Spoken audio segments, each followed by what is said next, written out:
ছাত্ররা যখন আন্দোলন করলো 24 জুলাই, কই তখন তো তাদের গায়ে কোনো হাত দেওয়া হয়নি, কিচ্ছু করা হয়নি। মেয়েরা তো রাতভর মিছিল করেছে। এমনকি যখন এই মেয়েরা আমার পদত্যাগ দাবি করে আর আমি তার নিরাপত্তার ব্যবস্থা করি, কিন্তু 15 তারিখ থেকে যখন তারা ছাত্র হত্যা শুরু করলো, 6টা ছেলে যখন মারা গেল, মানুষ মারা গেল, আমার সন্দেহ হলো। সাথে সাথে আমি জুডিশিয়াল ইনকোয়ারি কমিটি করে দিলাম তদন্ত করবার জন্য, কিন্তু সেই তদন্ত তো করেনি। আমি 3 জন হায়ার করে জজ নিয়ে 3 সদস্য বিশিষ্ট জুডিশিয়াল এনকোয়ারি কমিটি করলাম। প্রথম করলাম 18 জুলাই, এরপরে করলাম 1 আগস্ট। প্রেস কনফারেন্স করে সঙ্গে আমি জাতিসংঘের সহযোগিতা চাইলাম যেটা এনকোয়ারি করার জন্য, কারণ আমার সন্দেহ হলো যে এইভাবে তো মানুষ হত্যা হওয়ার কথা না, তাহলে কারা এই হত্যাকাণ্ড ঘটে। আজকে যে হত্যাকাণ্ডের দায় আমার উপর চাপানো হচ্ছে, আমি তো বলবো এই হত্যাকাণ্ড তো আমি করিনি, এটা ওই ডক্টর ইউনূসের মেটিকুলাস ডিজাইনেরই একটা অঙ্গ। লাশ ফেলো, গভর্নমেন্ট পড়ে যাবে।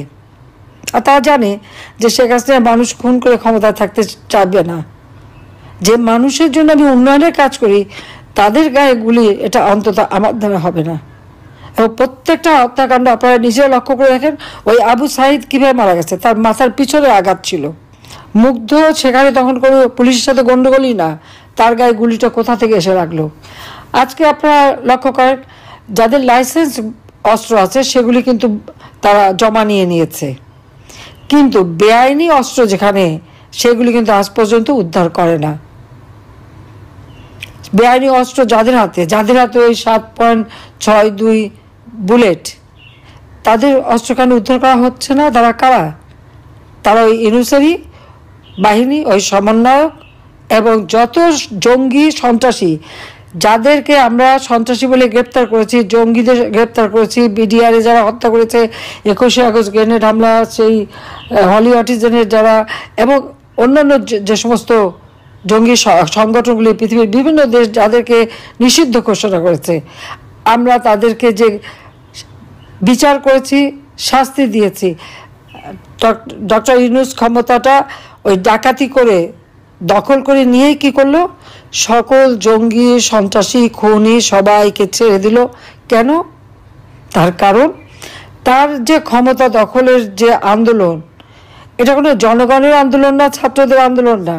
হ্যাঁ, ছাত্রদের বা অনেকে বিভ্রান্ত করেছিল, সে তার ওই মেটিকুলাস ডিজাইনের মাধ্যমে অপপ্রচার করে বিভ্রান্ত কিছুক্ষণের জন্য করেছিল, কিন্তু প্রকৃতপক্ষে কেউ যদি গভীরভাবে চিন্তা করে দেখেন এগুলি কিন্তু সেই জঙ্গিদের ব্যবহার করেই কিন্তু সে ক্ষমতা দখল করেছে। সেই কারণে তাদের প্রতি কথা দেওয়া ছিল কৃতজ্ঞতা স্বরূপ তাদের সবাইকে মুক্তি দিয়ে দিয়েছে, এবং তারা এখন অস্ত্র হাতে নিয়ে ঘুরে বেড়ায়। আর তাদের শক্তি কি?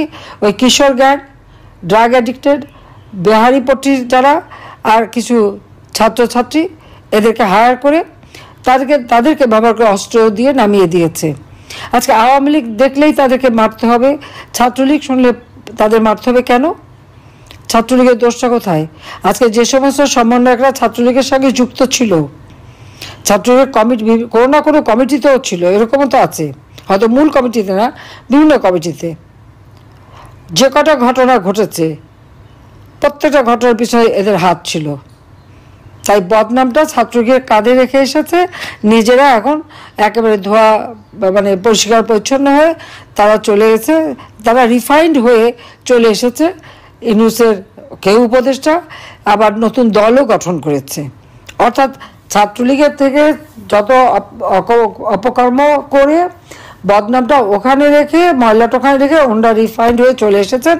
সেখানে কি নতুন পার্টি, নতুন দলও করে ফেলেছে, এবং সেই দল আবার হোটেল ইন্টারকন্টিনেন্টালে দিল ইফতার পার্টি প্রায় 2 কোটি টাকা খরচ করে, এক প্লেট ইফতার 12,500 টাকা করে একটা প্লেট খাবার। কোথায় পেল ওই টাকা? কোত্থেকে আসলো? দুর্নীতির কথা বলে। আজকে দুর্নীতি কে করেছে? আজকে প্রত্যেকটা ক্ষেত্রে তাদের দলীয়করণ, দুর্নীতি, এটা নাকি বৈষম্যহীন। কেমন বৈষম্যহীন? আপনারা শুনলেন জেলা বাড়ির নির্বাচন, সেখানে প্রত্যেকটা নির্বাচনে কিন্তু এই বিএনপি জামাত জোটেরা হেরে যাচ্ছিল। কয়েকটাতে যখন হেরে গেল এখন নির্বাচন করতেই দেয় না। কোনো কোনো জায়গায় আমাদের যারা আইনজীবী তাদেরকে ওখানে নির্বাচনে অংশগ্রহণ করতে দেবে না, তাদেরকে ফর্ম নিতে দেয় না, নিজেরা ভাগ বটরা করে নিজেদেরকে ডিক্লেয়ার করে বসে আছে। 93 জন আইনজীবীকে গ্রেপ্তার করে কারাগারে পাঠানো। আমাদের মামলা মোকদ্দমা যারা দাঁড়াচ্ছিলেন প্রত্যেককে গ্রেপ্তার, প্রত্যেকের বিরুদ্ধে মামলা। পৃথিবীর কোনো দেশে এটা দেখা গেছে যে এতজন আইনজীবীকে একসাথে গ্রেপ্তার করে? আজকে যারা নিজেদের ছাত্র বলে দাবি করে তারা এক একটা বাড়িতে যে লুট করছে কেন? লুটপাট করার পর তারপরে ভাঙচুর, আগুন দেওয়া, এগুলো তো রীতিমতো ডাকাতি করা। সংখ্যালঘুদের হত্যা করা হচ্ছে, তাদের বাড়িঘর লুটপাট। আওয়ামী লীগের নেতা কর্মী সহযোগী সংগঠন, তাদের বাড়িঘর লুটপাট, কেউ ঘরে থাকতে পারছে না, তাদেরকে পেলে হত্যা করা হচ্ছে, পিটিয়ে মারা হচ্ছে, নয়তো খুন করা হচ্ছে। মিথ্যা মামলা দেওয়ায় তো আমার মনে হয় ইউনূস সাহেব এখন চ্যাম্পিয়ন ওয়ার্ল্ডে। উনি ওয়ার্ল্ড রেকর্ড করে ফেলেছেন। কত হাজার মামলা, না হলে লাখখানেক মামলাই করা হয়েছে, এবং সেখানে প্রতিদিনই বাড়ছে, প্রতিনিয়ত বাড়ছে মামলার হার। আর সেই সাথে মামলার সাথে সাথে আসামি, এজাহারভুক্ত আসামি, তারপর অজ্ঞাতনামা। একটা উপজেলা যদি 5-6 হাজার, 8 হাজার, 10 হাজার অজ্ঞাতনামা হয়, তাহলে এটা প্রায় কয়েক লক্ষ, প্রায় 5-6 লক্ষ হবে অজ্ঞাতনামা আসামি। আমার একার বিরুদ্ধে তো 300, 350 মামলা, সব খুন। আমি সবাই হত্যা করেছি, আর আমরা দুর্নীতি করেছি। আমি, রেহানা, জয়, পুতুল, রেহানার 3 ছেলে মেয়ে কেউ বাদ যায়নি, সবার বিরুদ্ধে মামলা। কী ধরনের মামলা দিয়েছে? আর আমার বিরুদ্ধে তো খুনি মামলা দেবে এবং আমাকে খুব ফাঁসি দেবে, সেটা তো আগেই ঘোষণা দিয়ে দিয়েছে। ঠিক আছে, সেটা দিক, সেই জন্য বসে আছি কখন দেবে। আওয়ামী লীগের বাচ্চারা পড়তে পারবে না, মুক্তিযোদ্ধার বাচ্চারা পড়তে পারবে না। আজকে লক্ষ লক্ষ ছাত্রছাত্রী পড়াশোনা করতে পারে না, তাদের সার্টিফিকেট কেড়ে নিচ্ছে, তাদেরকে স্কুলে যেতে দেবে না, কলেজে যেতে দেবে না, পড়তে দেবে না। এটা কোন ধরনের কথা? কই, আমরা তো ক্ষমতায় ছিলাম, আমি তো কখনো বলিনি যে না ওই বিএনপি কোনো বাচ্চা ওই স্কুলে পড়তে পারবে না। আজকে কেন এটা বলা হচ্ছে? আমাদের ছেলেমেয়েরা যেতে পারবে না। সব কটা ইউনিভার্সিটিতে ভিসি করা যারা স্বাধীনতা বিরোধী ছিল তারা, প্রত্যেকটা প্রতিষ্ঠানে কাঁধে বসিয়েছে যারা এই স্বাধীনতা বিশ্বাসই করে না। এমনকি পুলিশে বিনা এসে ঢুকিয়ে দিল চাকরিতে। আর বার ইলেকশনে সেখানে কোনো আওয়ামী লীগে করে বা আওয়ামী লীগ সমর্থক তারা বাড়ির পরীক্ষা দিতে পারবে না, তাদেরকে বাদ। অর্থাৎ সব জায়গায় ওই শুধু বিএনপি জামাত তারাই ঢুকবে, আর কেউ ঢুকবে না।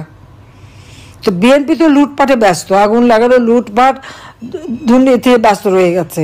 আর জামাত খুব চালাকির সাথে সব জায়গাগুলি দখল করে নিচ্ছে। বাংলাদেশটাকে কোথায় নিয়ে যাচ্ছে? যে বাংলাদেশ অসাম্প্রদায়িক চেতনার বাংলাদেশ, যে বাংলাদেশ উন্নত সমৃদ্ধ বাংলাদেশ, যে বাংলাদেশ উন্নয়নের রোল মডেল হিসেবে বিশ্বের স্বীকৃতি পেয়েছে, সেই বাংলাদেশ আজকে জঙ্গির দেশ হিসেবে পরিচিত। ইউনূস হচ্ছে জঙ্গি নেতা, চরম মানবতা বিরোধী। তার মতো মানবতা বিরোধী আর কেউ হতে পারে না। পিটিয়ে পিটিয়ে মানুষ মারা, এমনকি অবলা গরুও তাদের কাছ থেকে রেহাই পায় না। আগুন দিয়ে পুলিশকে হত্যা করা, পা ঝুলিয়ে রাখা, আওয়ামী লীগ নেতাকর্মীকে হত্যা করা, পা দিয়ে ঝুলিয়ে রাখা, এবং তাদেরকে আজকে আওয়ামী লীগ, সংখ্যালঘু সম্প্রদায়, পুলিশ, আনসার এবং সাধারণ মানুষ কেউ বাদ যায়নি। এমনকি সরকারি অফিসাররা, অফিসারদের দোষটা কি? আমি 15 বছর 7 মাস ক্ষমতায়, প্রমোশন দিয়েছি, তারা কাজ করেছে, দেশকে উন্নতি করেছে, উন্নয়নে তারা দেশকে এগিয়ে নিয়ে গেছে।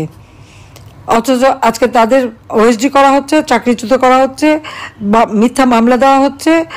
এমনকি principal secretary, 4 principal secretary, cabinet secretary যারা ছিল তাদের বিরুদ্ধে মামলা। যান সেনাবাহিনীতে, আমি জানি না সেনাবাহিনীটা সহ্য করে কীভাবে। সেই এক হাসনাদের সাথে সেনাপ্রধানের তুলনা করে, দিয়ে স্লোগানও দেয়। এত সাহস থেকে পায়? শুধু তাই না, আজকে সেখানে অফিসার যারা সিনিয়র অফিসার, জুনিয়র, তাদের বিরুদ্ধে মামলা করবে। রাষ্ট্রীয় সম্পদ যখন কেউ ধ্বংস করে তার বিরুদ্ধে আইন শৃঙ্খলা রক্ষাকারী সংস্থা অবশ্যই ব্যবস্থা নেবে, এবং তাদের কী করতে হবে এটা কারো হুকুম দেওয়া লাগে না।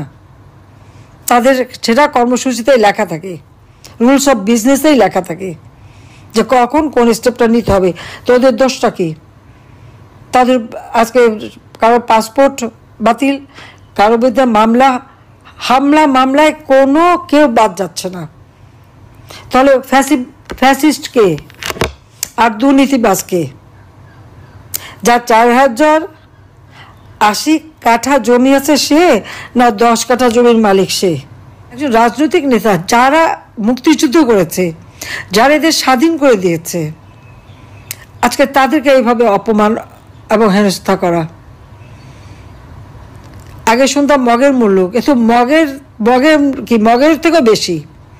মানে ইউনূস এমন একটা মানে জঙ্গি এবং দুর্নীতিবাজ, মানবতা বিরোধী, পদে পদে মানবতা বিরোধিতা করেছে, পদে পদে মানবাধিকার লঙ্ঘন করে যাচ্ছে। এবং তার একটু লজ্জা শরম কম আছে। গ্রামীণ ব্যাংকে সে যখন চাকরি করত, গ্রামীণ ব্যাংকে আইনে ছিল 60 বছরের বেশি চাকরি করতে পারে না এমডি পদে। সে ওসবের তোয়াক্কা করেনি, কারণ এমডি থাকলে পয়সা কামাতে পারে, পয়সা পাচার করতে পারে। এই যে শত শত কোটি টাকা, তার নাকি $10 বিলিয়ন আছে শোনা যায়। তো এগুলি যে আসছে, সব তো গরিবরে যে ঋণ দিয়ে ওখানে তাদের কাছে মোটা অঙ্কের সুদ খেয়ে তাদের রক্ত চুষিয়ে তো বানানো। আর আমিও দায়ী, কারণ তাকে সবচেয়ে বেশি সুযোগ আমি দিয়েছিলাম। কাজেই পদ্মা সেতু টাকা বন্ধ করলো ওই এমডি পদের জন্য। তার এটা মাথায় আসলো না যে এটা আইনে আছে, এই আইনটা তাকে মানতে হবে, এইটুকু বোধ তার নেই। স্বার্থের জন্য যা কিছু তাই করতে পারে। নিজের ক্ষমতা যখন এখন ডাকাতি করে ক্ষমতা নিয়ে বসে আছে। আমি তো রিজাইন করিনি, আমি তো এখনো জনগণের ভোটে নির্বাচিত সংবিধান মোতাবেক। কিন্তু সেখানে যখন একেবারে শুধু হত্যা করতে গেলে তো শুধু আমাকে না, আমার সাথে যারা ছিল আরও অনেক মানুষ মারা যেত।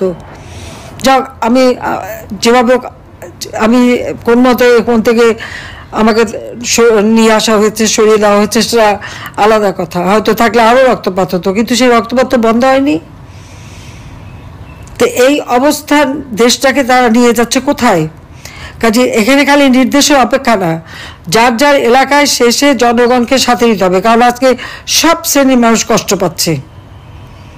যে দেশটায় কোনো খাওয়া পাওয়ার অভাব ছিল না, সেখানে আজকে হাহাকার। এই মানুষের জন্য তো সারা জীবন আমার বাবা কষ্ট করেছেন, আওয়ামী লীগের নেতা কর্মীরা কষ্ট করেছে, তখন অন্য কোনো দল ছিল না। আজকে সেই দেশটাকে ধ্বংসের দিকে নিয়ে যাচ্ছে ইচ্ছাকৃতভাবে। কারণ যত দরিদ্র থাকবে তত বেশি ক্ষুদ্র ঋণ দিয়ে মোটা অঙ্কের সুদ খেতে পারবে। এইটাই তাদের একমাত্র কাজ, গরিবের রক্ত চুষে খাওয়া।